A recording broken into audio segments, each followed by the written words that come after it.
جس شخص نے عزت پاکستان کے عزت اور وقار کے لیے ڈٹ گیا، جو قومی ہیرو ہے، اس کو جو ہے بھٹو کی طرح جو وہ بھی قومی ہیرو تھا، جب بھٹو نے ایٹم بم بنانے کی جو ہے شروعات کی تھی تو ہینری کسنگر نے دھمکی دی تھی کہ یہ بند کر دو وگرنہ تمہیں عبرت کا نشان بنائیں گے۔ تو بھٹو صاحب نے بھی راجہ بازار میں، یہاں پنڈی میں راجہ بازار میں جا کر وہ لہرایا تھا اور کہا تھا یہ مجھے دھمکی دی گئی ہے امریکہ کی جانب سے کہ ایٹم بم بنانا بند کرو ورنہ عبرت کا نشان بنائیں گے۔ میں نے کہا جی قومی ہیرو تھا، ہم اپنی قومی ہیرو کے ساتھ کیا کرتے ہیں کہ اس کو ہم نے ہینری کسنگر کو تو کچھ نہ کہا، ہم نے امریکہ کو تو کچھ نہ کہا، اور ہم نے اپنے قومی ہیرو شہید ذوالفقار علی بھٹو کو ضیاء الحق اور مولوی مشتاق کے ذریعے پھانسی دے کر لحد میں اتار دیا اور منقطع کر دیا۔ اب جو ہے اگر عمران خان نے وہ ڈونلڈ لو ایک جو ہے پھر ڈپلومیٹک کور میں امریکہ کا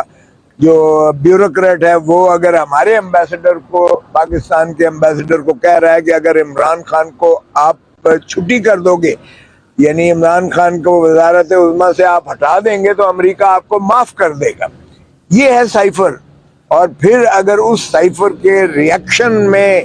اگر عمران خان قومی سلامتی کمیٹی کا میٹنگ بلا کر، جس میں ساری عسکری قیادت کے سربراہان موجود ہیں، اگر اس میں وہ اس کا جائزہ لیتے ہیں اور جائزہ لینے کے بعد کہتے ہیں کہ یہ بلیٹنٹ انٹرفیئرنس ہے into the affairs of the state, Pakistan کے اندرونی معاملات میں یہ شدید مداخلت ہے، اور اس پر جو ہے ڈیسائیڈ کرتی ہے متفقہ قومی سلامتی کونسل، سارے عسکری جو ہے سربراہان متفقہ مل کر جو ہے فیصلہ کرتے ہیں کہ اس کا سختی سے جواب دیا جائے، ایک ڈیموش لکھا جائے، اسٹرانگ ڈیموش، اس کا کنڈیمنیشن کی جائے، اور وہ ڈپلومیٹک کور کے ذریعے بھیجی گئی۔ پھر اسی کا اعادہ کرتے ہوئے جب چھٹی کر دی گئی مخلصی، اس کو عمران خان کو رخصت کر دیا گیا ڈونلڈ لو کے حکم کے تابع، اور پھر جو ہے شہباز شریف نے جو ہے نیشنل سیکیورٹی کونسل کی میٹنگ بلائی، اس کا شاید خیال تھا، اور پھر امبیسڈر کو بلایا گیا، پاکستانی امبیسڈر کو، اس نے کہا جی یہ سائفر بالکل میں نے ہی بھیجا تھا اور یہی ڈونلڈ لو نے مجھے دھمکی دی تھی، اور اس کا پھر اعادہ کیا نیشنل سیکیورٹی کونسل نے دوسری مرتبہ بھی، اور وہ تھی سربراہی پرائم منسٹر شہباز شریف صاحب کی، پرائم منسٹر کی سربراہی میں کیا گیا۔ تو اس میں تو کوئی شائبہ ہے ہی نہیں کہ امریکہ کے ڈونلڈ لو نے دھمکی دی اور جس کی وجہ سے پاکستان نے ماشاءاللہ عمران خان کو رخصت کر دیا۔ اور غلامی ہماری دیکھیے گا کہ ہم ایسے غلام ہیں کہ ہم نے کہا جناب بھٹو کو بھی ہم نے پھانسی دے دی تھی، ہم نے صرف عمران خان کو نکالا ہی نہیں ہے آپ کا حکم کے تابع، بلکہ ہم نے اس کو زنجیروں کے تحت پیچھے بند بھی کر دیا ہے، پابا سلاسل کر دیا، اور ہم اس کو جیل میں دکھا کے کریں۔ تو سو ایسے میں اب مجھے یہ بتائیے گا کہ کیا اس پر کوئی نیشنل سیکیورٹی کونسل کی بات بنتی ہے؟ کیا اس میں پاکستان کی کوئی تنصیبات خطرے میں؟ کیا اس میں پاکستان کا دفاع کوئی زخم پہنچا ہے؟ آفیشیل سیکریسی ایکٹ 1923، یہ تاج برطانیہ نے آپ کو غلام رکھنے کے لیے یہ قانون بنایا تھا۔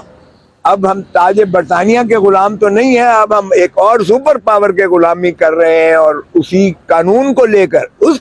لے کر چل رہے ہیں جو ہمارا جو ہے سامراجی قوتوں نے ہمیں غلام رکھنے کے لیے کیا۔ جی بسم اللہ الرحمن الرحیم۔ جس طرح ابھی آپ نے پوچھا ہے کہ 2 مقدمات نہیں بلکہ 3 مقدمات کی آج سماعت ہوئی ہے۔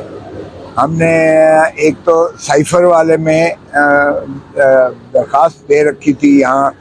کہ اس کا جو ٹرائل ہے، جو جلدی میں لگتے ہیں، جو اسپیشل عدالت ہے، اسپیشل کورٹ ہے، اسپیشل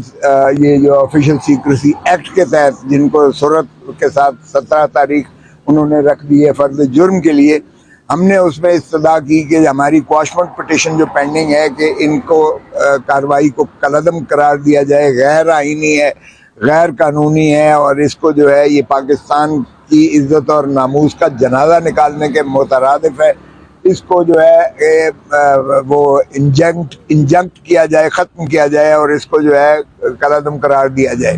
اس ریٹ پٹیشن کے ہوتے ہوئے وہ انہوں نے تیزی سے شروعات کر دی. تو میں نے اس درخواست کے ذریعے استدعا کی کہ اس کو سٹے کیا جائے. یہ سائفر والے مقدمے میں جو خصوصی عدالت ہے آفیشل سیکریسی ایکٹ کے تحت جو جیل ٹرائل میں ان کو بہت جلدی معلوم پڑتی ہے وہ اس کو سٹے کیا جائے. یہ اس میں درخواست آج لگی ہوئی تھی. تو آج چیف جسٹس صاحب نے اسے ہماری جو وہ تھی اس پہ انہوں نے نوٹس جاری کرتے ہوئے اور میں نے کہنے لگے کہ اگر ہم مین پٹیشن کو بھی ساتھ لگا دیں تو میں نے کہا اس سے بہتر کوئی چیز ہو نہیں سکتی ہے کہ میں چاہتا ہوں کہ جتنی جلدی ہو جائے کیونکہ یہ وہ ایسا مقدمہ ہے کہ